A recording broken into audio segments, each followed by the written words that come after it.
ദൈവനാമം ഓർക്കപ്പെടട്ടെ. കർത്താവ് പ്രിയ വിശ്വാസികളുടെ സമൂഹമേ, കുഞ്ഞുങ്ങളെ, നിങ്ങൾക്ക് അവർക്കും ദൈവനാമത്തിൽ എൻ്റെ സ്നേഹവന്ദനം. പ്രഭാത വചനത്തിലെ ദൈവമാതാവിനോടുള്ള വചനത്തിൻ്റെ അറിയിപ്പിൻ്റെ കാര്യം കൂടി ഇന്ന് ഇടുവാൻ ആഗ്രഹിക്കുന്നു.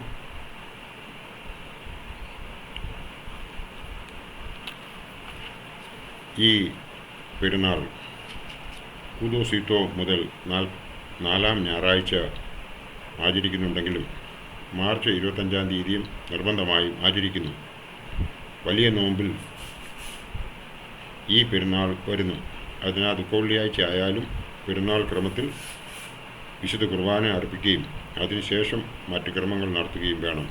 ഈ ദിവസത്തെ സുവിശേഷ ഭാഗം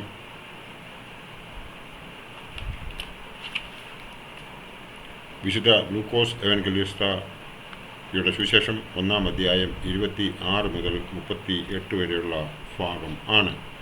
ഈ ദിവസത്തിനെ സൂബറോ അഥവാ വചനിപ്പ് പെരുന്നാൾ എന്ന് അറിയപ്പെടുന്നു. വിശുദ്ധ ദൈവമാതാവായ കന്യാമറിയാമിനോടുള്ള അറിയിപ്പിൻ്റെ ഞായറാഴ്ച ക്രിസ്മസിന് ഏതാണ്ട് ഒരു മാസം മുമ്പും കൂടാതെ മാർച്ച് 25-ാം തീയതിയും ആചരിക്കുന്നു എന്ന് നമുക്കേവർക്കും അറിയാം. യേശു ക്രിസ്തുവിൻ്റെ ജഡധാരണം സംബന്ധിച്ച് അറിയിപ്പ് പിന്നീടുള്ള എല്ലാ രക്ഷാകര പ്രവർത്തനത്തിൻ്റെയും അടിസ്ഥാനമാണ്. യേശു ക്രിസ്തു ജഡത്തിൽ വന്നു എന്ന് വിശ്വസിക്കാത്ത, ഏറ്റുപറയാത്ത യാതൊരു ആത്മാവും ദൈവത്തിൽ നിന്നുള്ളതല്ല എന്ന് 1 യോഹന്നാൻ 4:2 പറയുന്നു. 1-ാം ആദാം വിവാഹ ബന്ധത്തിൽ നിന്നല്ല സൃഷ്ടിക്കപ്പെട്ടത്. ഉൽപ്പത്തി പുസ്തകം 2:7. അപ്രകാരം തന്നെ 2-ാം ആദാമാകുന്ന ക്രിസ്തു പ്രകൃതി നിയമത്തിനതീതമായി കന്യകയിൽ നിന്ന് ശാരീരിക പിതാവില്ലാതെ ജഡം ധരിച്ചു. കന്യക ഗർഭിണിയായി ഒരു മകനെ പ്രസവിക്കും. യെശയ്യാ 7:14 പറഞ്ഞിരിക്കുന്നത് പോലെ പ്രവചനവും സ്ത്രീയുടെ സന്തതി സർപ്പത്തിൻ്റെ തല തകർക്കും. ഉൽപ്പത്തി 3:15 പറഞ്ഞിരുന്നതുപോലെയും മുൻ നിശ്ചയവും വിശുദ്ധ കന്യാമറിയാമിൽ സാക്ഷീകരിക്കപ്പെട്ടിരിക്കുന്നു എന്ന് നമുക്ക് ഈ വേദഭാഗങ്ങൾ വായിക്കുമ്പോൾ മനസ്സിലാക്കുവാൻ സാധിക്കും. ദൈവമാതാവായ വിശുദ്ധ കന്യാമറിയാം നിത്യകന്യക എന്നത് സുറിയാനി സഭയുടെ വിശ്വാസവും പഠിപ്പിക്കലുമാണ്. എഗസ്കേൽ 44:2. സ്ലീബ നമസ്കാരത്തിലെ 3-ാം മണി പ്രാർത്ഥനയിൽ ഈ വിശ്വാസം പ്രഖ്യാപിക്കുന്നുണ്ട്.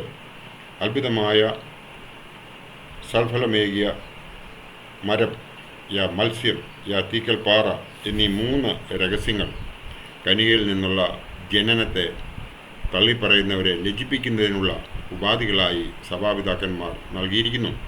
മരത്തിൽ നിന്ന് ആട്, ഉൽപ്പത്തി 22:13. തീക്കൽ പാറയിൽ നിന്ന് വെള്ളം, സംഖ്യ 20:11. നാണയം നൽകിയ മത്സ്യം, മത്തായി ശ്ലീഹാ എഴുതിയ സുവിശേഷം 17:27. ഇവയെല്ലാം കന്യകയിൽ നിന്നുള്ള ക്രിസ്തുവിൻ്റെ ജനനത്തിൻ്റെ സാദൃശ്യ മാതൃകകളാണ്. വിശുദ്ധ കുർബാനയ്ക്ക് മുമ്പുള്ള ഗീതങ്ങളിൽ മുൾപടർപ്പ് തീപിടിച്ച് കത്തുന്നതും മുൾപടർപ്പ് വെന്തുപോകാതിരിക്കുന്നതും മോശ കണ്ടു. പുറപ്പാട് പുസ്തകം 3:2. അഗ്നിയായ ക്രിസ്തു വസിച്ചിട്ടും ദഹിച്ചു പോകാതിരിക്കുന്ന കന്യകമറിയാം നിത്യകന്യകയെന്ന് സ്പഷ്ടം. ജനനത്തിന് ശേഷവും അവൾ കന്യകയായി തന്നെ സ്ഥിതി ചെയ്യുന്നു. ദൈവമാതാവായ കന്യാമറിയാമിനോട് ഗബ്രിയേൽ ദൂതൻ അറിയിച്ചത്, നീ ഗർഭം ധരിച്ച് ഒരു മകനെ പ്രസവിക്കും. ലൂക്കോസ് 1:31 എന്നാണ്. ജനനപ്പെരുന്നാളിൻ്റെ രാത്രി പ്രാർത്ഥനയുടെ 1-ാം കൗമായിൽ കാതിലുൾ പൂകി ബാലിക തന്നിൽ വചനം വാണു, ഉദരത്തിനീ പാരിൽ കായികമായി ജാതം ചെയ്തു എന്ന ഗീതത്തിൽ ഗബ്രിയേൽ മാലാഖയുടെ വചനം ജഡം ധരിച്ചതിനെയാണ് പരാമർശിക്കുന്നത്. യോഹന്നാൻ ശ്ലീഹായുടെ രക്ഷാസുവിശേഷം 1:14. വചനമായ ദൈവം ശരീരം ധരിക്കുന്നു എന്ന വിശ്വാസ പ്രഖ്യാപനമാണ് ഈ ദിവസം ധ്യാനിക്കുന്നത്. മാലാഖയുടെ ദൂതിന് പ്രത്യുത്തരമായി കന്യകമറിയാം ചോദിക്കുന്നു, ഇതെങ്ങനെ സംഭവിക്കും? ലൂക്കോസ് 1:34. ഒരു നിഷ്കളങ്കയായ പെൺകുട്ടിയുടെ പ്രതികരണമാണിത്. കന്യകമറിയാം അസാധാരണമായത് എങ്ങനെ സംഭവിക്കുമെന്ന് ചോദിച്ചു മനസ്സിലാക്കാൻ ആഗ്രഹിക്കുന്നു. അതിന് ദൂതൻ നൽകുന്ന മറുപടി അത് പരിശുദ്ധാത്മാവിലാണ്. ലൂക്കോസ് 1:35.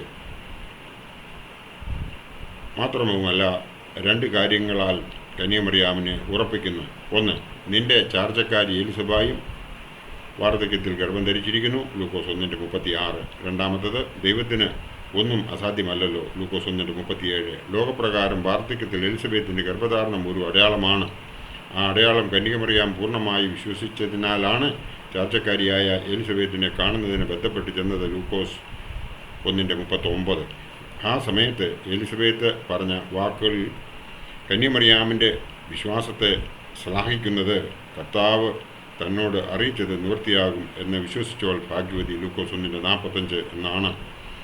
ദൈവത്തിന് ഒന്നും അസാധ്യമല്ല എന്ന ഓർമ്മപ്പെടുത്തൽ ഒരു വിശ്വാസിയുടെ ജീവിതത്തിൽ എപ്പോഴും മുഴങ്ങേണ്ട സന്ദർഭമാണ്. വിശ്വാസത്തിൽ തളരുമ്പോഴും പ്രതിസന്ധിയിലും പ്രതികൂലങ്ങളിലും നേരിടുമ്പോഴും സകലത്തിനും മതിയായവൻ കൂടെയുണ്ട് എന്ന ചിന്ത വലിയ ആശ്വാസമാണ്. ഞങ്ങൾക്ക് വിശ്വാസം വർദ്ധിപ്പിച്ച് തരണമേ എന്ന് അപ്പോസ്തലന്മാരെ പോലെ പ്രാർത്ഥിക്കുവാനും, ലൂക്കോസ് 17:5. അവിശ്വാസത്തെ പ്രതിരോധിക്കുവാനും ഓരോ വിശ്വാസിക്കും സാധിക്കണം. വിശ്വാസത്തിൽ ബലപ്പെട്ട വിശുദ്ധ കന്യമറിയാം പറയുന്നത്, ഞാൻ കർത്താവിൻ്റെ ദാസി, എൻ്റെ വാക്കുപോലെ എനിക്ക് ഭവിക്കട്ടെ, ലൂക്കോസ് 1:38. കർത്താവിൻ്റെ ദാസി എന്നീ പദങ്ങൾ അർത്ഥമാക്കുന്നത് 3 കാര്യങ്ങളാണ്. വിശ്വാസത്താലുള്ള അനുസരണം, കർത്താവിൻ്റെ പരിചാരികയെന്ന ഏറ്റുപറച്ചിൽ, അറിയിപ്പിനോടുള്ള സമർപ്പണവും വിധേയത്വവും. ഒന്നാം ഹവ്വ കാണിച്ച അനുസരണക്കേടിന് രണ്ടാം ഹവ്വയാകുന്ന കന്യകമറിയാം അനുസരണവും സമർപ്പണവും കാണിക്കുന്നു. ശപിക്കപ്പെട്ട ഒന്നാം ഹവ്വായ്ക്ക് ഉൽപ്പത്തി 3:17 പറയുന്നുണ്ട്. പകരം കൃപ ലഭിച്ച ഭാഗ്യവതിയായ രണ്ടാം ഹവ്വായാകുന്ന കന്യകമറിയാം, ലൂക്കോസ് എവൻഗലിസ്റ്റായുടെ സുവിശേഷം 1:30 ഈ ആത്മീയ വളർച്ചയുടെ മാറ്റവുമാണ് ഓരോ വിശ്വാസിക്കും ഉണ്ടാകേണ്ടത് എന്നാണ് നാം ഇവിടെ മനസ്സിലാക്കേണ്ടത്. അതുകൂടാതെ തന്നെ കന്യാമറിയാമിനുള്ള 3 ഗുണങ്ങൾ കൂടി വേറെ ഉണ്ട്. അത് എന്ന് പറയുന്നത്, കന്യാമറിയാം നനഞ്ഞ ഭൂമിയാണ്. വാക്ക് വെട്ടമാണ്, വിത്താണ് എന്നതൊന്നും പുതിയ ചിന്തയല്ല. എന്നാൽ സ്വർഗമെറിഞ്ഞ വചനമെന്ന വിത്തിനെ സ്വീകരിച്ച നനഞ്ഞ ഭൂപ്രദേശമായി മറിയാം മാറുന്നതായി നമുക്ക് ഇവിടെ കാണുവാൻ സാധിക്കും. മൂന്നാമത്തത്, നനഞ്ഞ ഭൂമി താഴാഴ്മയുള്ള പ്രതീകമാണ്. കുന്നിൻ പുറങ്ങളിൽ എപ്പോഴും വരണ്ടു കിടക്കും, പക്ഷേ താഴ്വരകൾ ഉറവകളാൽ സന്തുഷ്ടമാകും.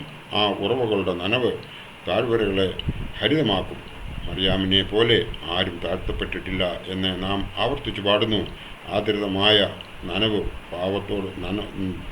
ഭാവത്തോടെ ഈ ലോകത്തിലെ സകല വരണ്ട മനസ്സുകളെയും സ്പർശിക്കുന്നുണ്ട് അമ്മ എന്ന് നമുക്ക് മനസ്സിലാകുവാൻ സാധിക്കും.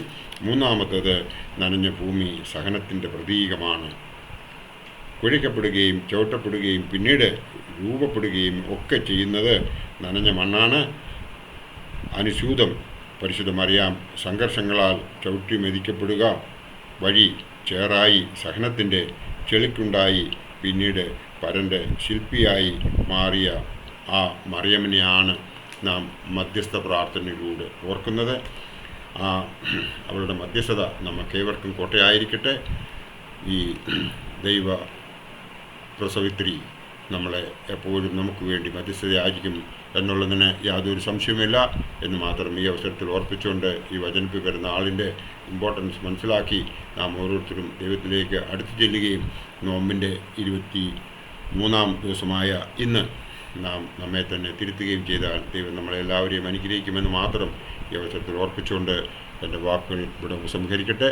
നന്ദി, നമസ്കാരം.